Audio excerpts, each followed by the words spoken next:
Recently, Chester's son, who has made very clear not a fan of putting Emily in the band, and his words were pretty harsh. Apparently, he put this on Instagram, but the posts have been deleted.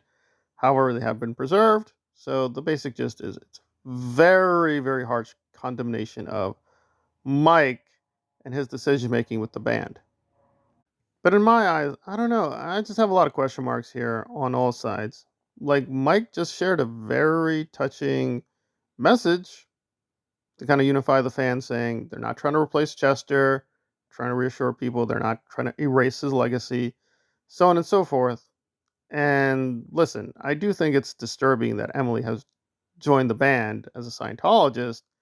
However, we're still processing a lot of information, and I've been looking more at her music. Certain things are not lining up. And people keep going to Danny Masterson, and that's fine. I did videos on that, but it's a lot more complicated than the Danny Masterson controversy. I mean, Scientology is way, way bigger than Danny Masterson. And you might think, well, isn't that bad enough that she was an apologist for Danny Masterson and lied about it? Because the way she was framing it in her explanation, that's not exactly what happened. So she's being very, very deceptive. And that is alarming too. But again, Scientology is a massive organization. And the amount of scandals, you'd be stunned. It is so many scandals, so many scandals. But the obvious question is, what is Emily's role in all this? It's definitely not good. But I think people often make this leap or don't fail to distinguish between the leadership, which is David Miscavige, and yes, technically even people like Tom Cruise, people at the very, very high ranks of Scientology, and their culpability is very high, right? I have no doubt Tom Cruise is aware of some of the criminal activities of the church because we've seen it for ourselves. He benefits very directly from the slave labor that people are forced to do in Scientology, as well as other things, right? We have very reliable information that Scientology spied on and went after people on his orders. We just have very reliable information there. But this is Emily, and Emily is far, far down the ranks from Tom Cruise. So it's fine to hold her to account for what she knows about and her role in Scientology, but you should also be a realist that her role is fairly minor. So her family does have ties to Scientology, but we have to be careful that the alarmism does not go too far. And some Linkin Park fans are frankly pushing back against Jaime and are a little suspicious of what he's up to. Apparently, for some time, he's had issues with Mike and the band. And again, that's perfectly legit, right? That's his father. He's going to be protective of the legacy. At the same time, you do have to get down and dirty and be a little brutal. It's like, well, who actually has control of the music? What are the contracts being signed? I mean, who actually does control Linkin Park? And if it is Mike and one or two critical band members, well, then it is Mike and one, two critical band members. They control the trademark, they control the catalog, so on and so forth. Does Jaime even have any legal rights here? If he doesn't, I mean, he can say what he pleases and take him seriously and take him into account, but it doesn't really mean anything. Again, unless he actually has legal control of the catalog, you are kind of like, right, but technically speaking, your opinion does not matter. It's what the band wants to do moving forward, and you're not technically part of the decision making process. We can lament that if you're a fan of Jaime, but at the same time, you can kind of say, well, how's he relevant? Why should he be relevant? Yeah, that's a point too. Again, if the band is doing what they think is right for the band, that is a separate category, right?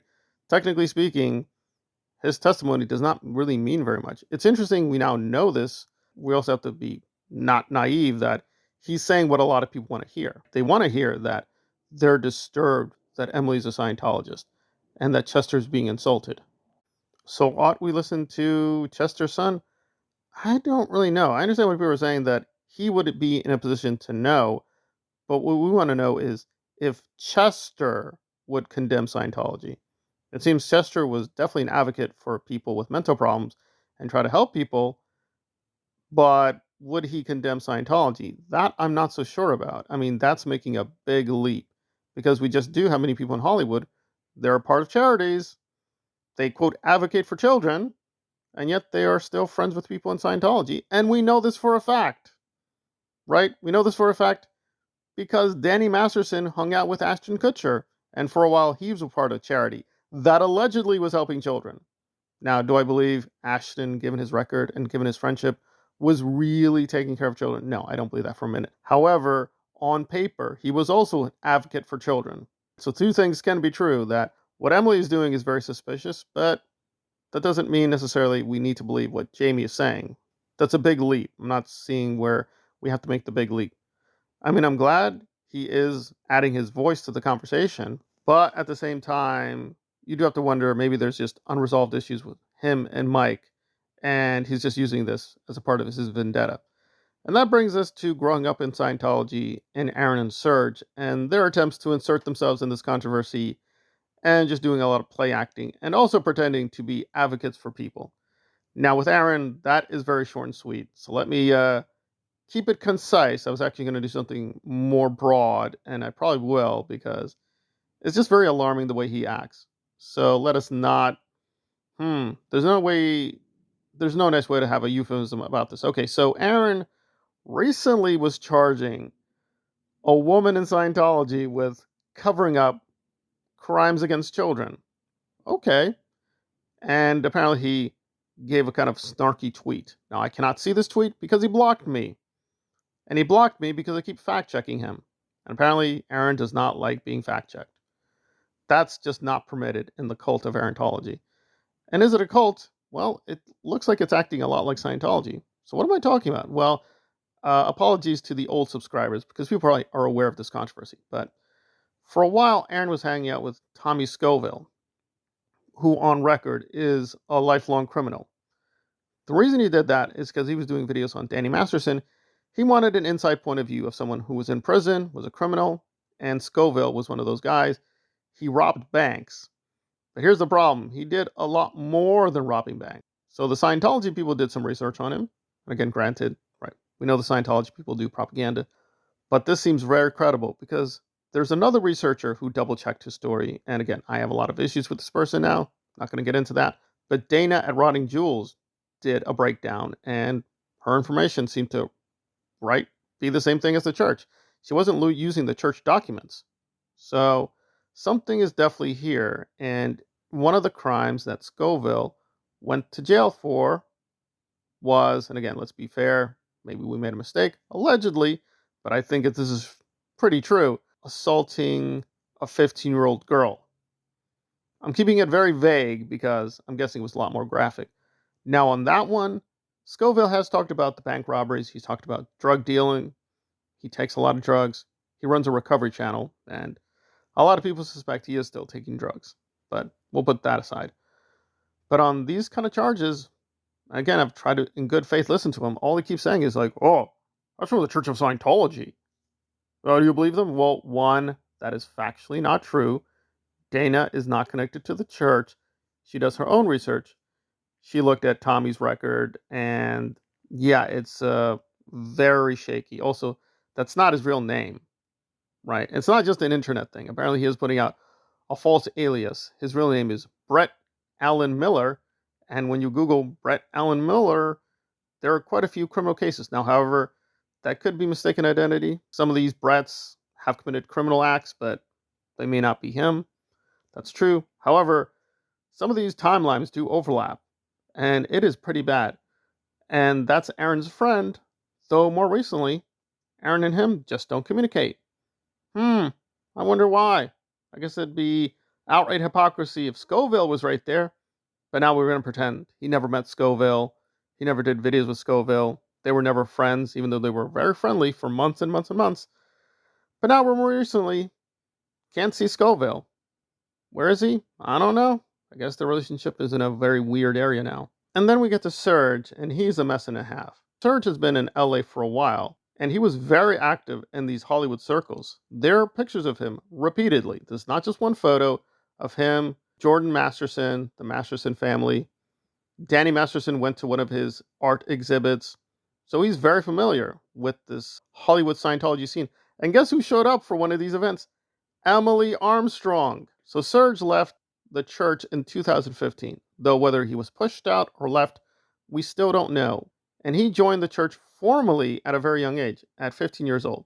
So do the math. So if he was born in 1978, he joined at 15 and left in 2015, that means in his 20s and his 30s, Serge was a member of the church. And Serge keeps peddling these stories that people who are auditors should automatically, we're not saying case by case basis, he's literally saying that if you do auditing, automatically we should just assume you are guilty of child abuse. So he admits to being an auditor and training auditors, even doing auditing for a very rich Scientologist in the early 2000s and making quite a lot of money. He made about $50,000. And now he says, oh, the children, I cry for the children. Oh, I'm crying for Chester.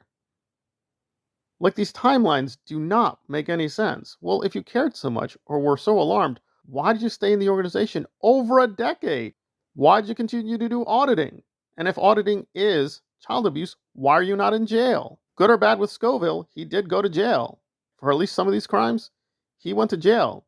But good or bad, he did spend some time in jail. So good or bad, at least you can say partially he has paid a price and perhaps been rehabilitated.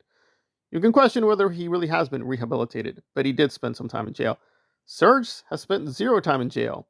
Yeah, just a lot of charges and a lot of vague alarmism and just outright lying. In one video, Aaron said, oh, one of the band members left the tour. The band member did not leave the tour. They just preferred to work in a studio space for a while. He just blatantly lied in one of his videos. He just said, "Guy, I think the Emily and the Scientology and da da da," and he just put out another video vaguely alleging that Mike was a Scientologist. What is the evidence for this? As far as I can tell, none. None. He just put it out there. "Guy, I think Mike might be a Scientologist."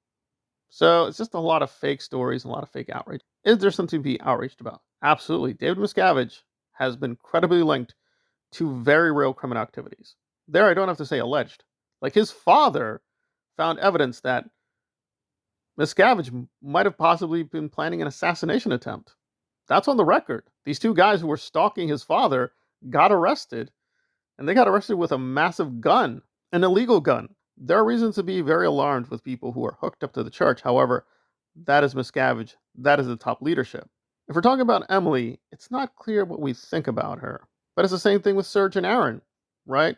It seems that they're conveniently condemning Scientology when it's convenient. But when it was not convenient, they don't have a problem with it. They didn't care. They spent years and years in Scientology. No concern for victims, no concern for children.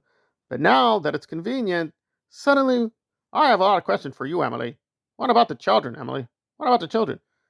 Emily Armstrong has been here a while. If they had issues with her, why didn't they bring this up before? They only brought up these issues now with Linkin Park. And I will be consistent. Like, yeah, I only found out about Emily recently. However, we're back to people who allegedly knew these people personally and just stayed silent. Serge, just, oh yeah, Emily, yeah. You stayed silent for over a decade? What about the children? What about the abuse? What about all that? Well, again, it's fine to be now condemning Emily. That's fine. But some of these people are really, really bragging about false virtue, that they are really protecting people when really they're not. Is Aaron really going to, for his audience, talk about him and Scoville? No. Is Serge going to talk about all the things he did as an auditor? Not really. So it's just a lot of false praise that they're giving themselves for, quote, alerting us to the evil of Emily. I definitely have questions about Emily, but I also have some questions about people condemning Emily on the basis of very thin evidence.